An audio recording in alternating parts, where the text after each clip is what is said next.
Vipassana Samadhi and Samatha Samadhi, are they all the same? Is jhana necessary for liberation? There is no such thing as Vipassana Samadhi or Samatha Samadhi, there's only Samadhi. And Samadhi, the word does not mean concentration. That is one of the most ridiculous translations of that term. It means stillness, not concentration. Concentration is what I was forced to do at school when the teacher was standing over me. Concentrate! And to this day, the word has got a terrible meaning for me. Or it was what we did in the Second World War. We had concentration camps. And sometimes people think, my goodness, I'm now in a concentration camp because I'm supposed to do concentration meditation. This is a camp. Oh my God, what have I got myself into? This is not a concentration camp. This is a stillness. It's a happy camp. It is much more like Club Med than a concentration camp. It is Club Med. And what do I mean by that? Club meditation, serpentine. So, what samadhi means stillness. And you know that last range retreat, one of the people who was staying here for the 3 months range retreat, which finished recently, a Chinese girl, she told me afterwards, that's amazing that you keep calling this stillness, because she's read the equivalent of the Pali Sutras, that's called the Agamas in Chinese. So whenever they mention the word samadhi, they never use Chinese words, even remotely similar to concentration. It's the two symbols, and I probably got the pronunciation wrong. It's shu and guan. Shu means still, guan as in, or guan yin, means looking over, looking on.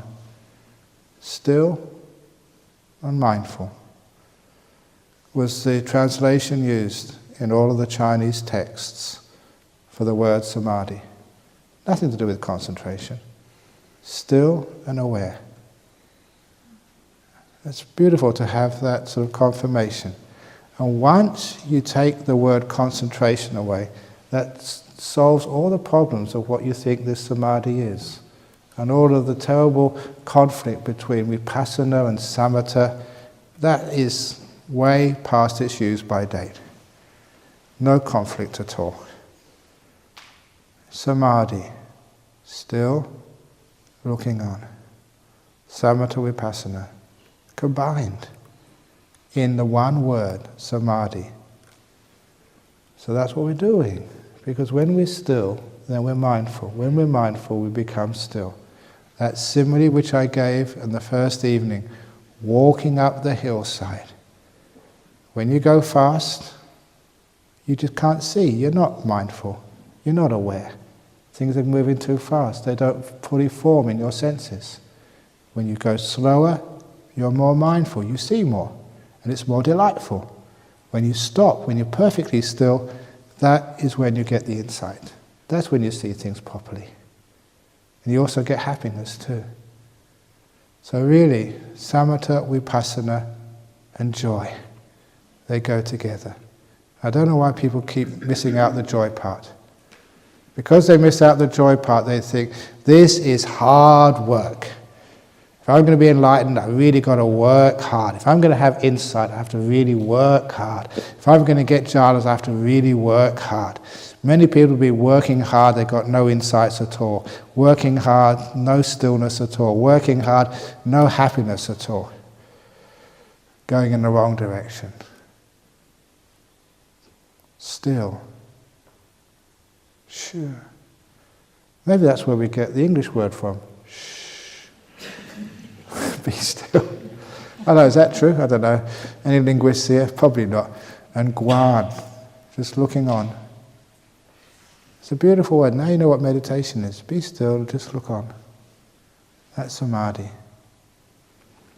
So that's vipassana samadhi, samatha samadhi. Samadhi is both.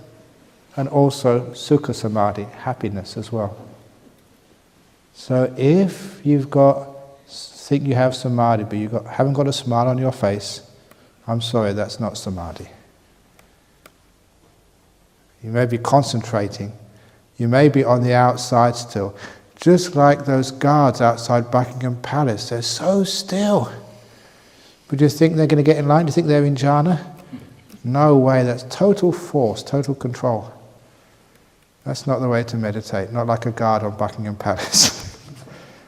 The way to be still is to be totally relaxed, still and just looking on, and happy.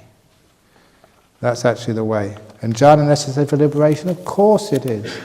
There is an eightfold path. The last factor of the eightfold path is samma samadhi, samma stillness. And that is always, every time, without exception, hundreds of times, in the sutras, the word of the Buddha described as 1, 2, 3, 4 jhanas, and nothing else. Just jhanas. If the jhanas weren't necessary, the Buddha, in his great wisdom and compassion, would have taught us a sevenfold path. But he said an eightfold path, because every one of those factors is absolutely necessary for enlightenment. Jhanas is as necessary as your precepts. So sometimes people think, well, you can cut to the chase, just do meditation and don't keep any precepts.